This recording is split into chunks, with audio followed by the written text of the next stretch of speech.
I sort of, as a young environmentalist, I think came of age at a time when there was a sense of the death of environmentalism. That as an ideological movement, environmentalism was breaking down or was showing itself to not be working. I'm curious whether you see sort of the capitalist side of what you do, the investing, as a continuation of environmentalism, or are these separate things? Is one more effective than the other?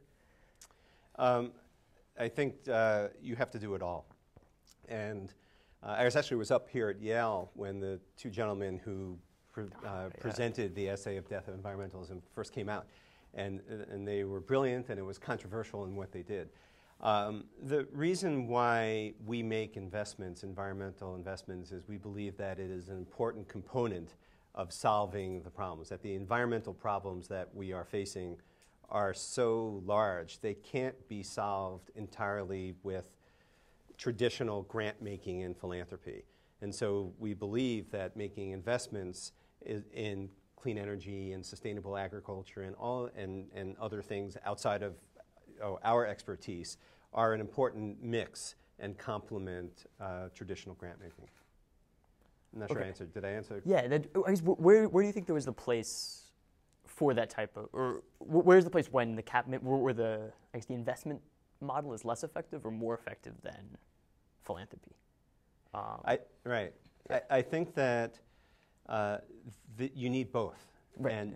And basic philanthropy, which is, to me, traditional philanthropy is grant making, where foundations like ours are making a grant to nonprofits.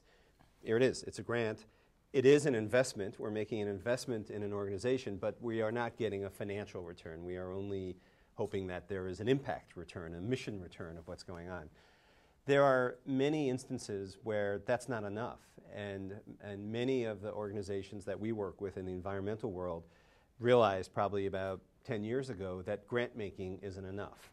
An example is the Nature Conservancy, one of the largest environmental organizations and a great organization that we support.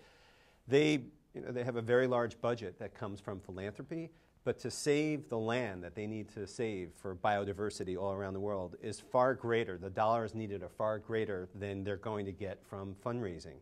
So they need to find other pools of capital. They need to find folks who will invest as opposed to, or in addition to just donate.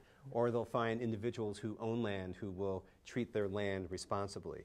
So this new world that we're living in that today is called impact investing, which is where I spend a lot of time, is really the intersection of finding out where there's traditional grant making, where in between that and where there's purely for-profit investing that has no social or environmental return.